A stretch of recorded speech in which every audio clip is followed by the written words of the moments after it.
नमस्कार. बातमी आहे अक्कलकोट तालुक्यातून. अक्कलकोट तालुक्यातील तळेवाड येथे वीज वितरण कंपनीकडून सपशेल दुर्लक्ष, गावातील काही विजेचे खांब कोसळण्याच्या वाटेवर. अनुचित घटना घडण्याच्या अगोदर वीज वितरण कंपनीकडून ही खांबे बदलण्यात यावी अशी नागरिकांकडून संतप्त मागणी. अनुचित घटना घडल्यास याला पूर्णपणे MSEB जबाबदार राहणार असल्याचे नागरिकांचे आक्रोश. वारंवार सांगून देखील, निवेदन देऊन देखील वीज वितरण कंपनीकडून दखल न घेत असल्याचा ग्रामस्थांचा आरोप.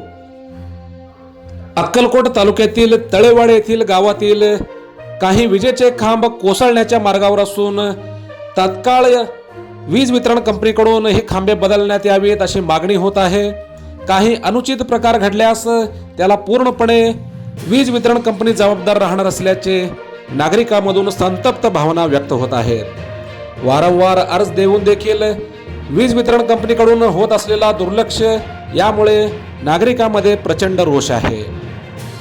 अतिशय दयनीय अवस्थेतील हे विजेचे खांब जर लवकरात लवकर बदलले नाही तर अक्कलकोट वीज वितरण कंपनी समोर हलगीनाद आंदोलन करण्याचा इशारा देखील ग्रामस्थांकडून देण्यात आलेला आहे. संपूर्ण तळेवाड गावामध्ये अशा 5 एकूण पोल असल्याचे सांगितले जात आहे. लवकरात लवकर जर या विजेचे खांब बदलले नाहीत तर संपूर्ण तळेवाडचे गावकरी अक्कलकोट वीज वितरण कंपनी समोर हलगीनाद आंदोलन करण्याचा इशारा देखील त्यांच्याकडून देण्यात आलेला आहे. आपण पाहत आहात हॅलो सोलापूर न्यूज. धन्यवाद.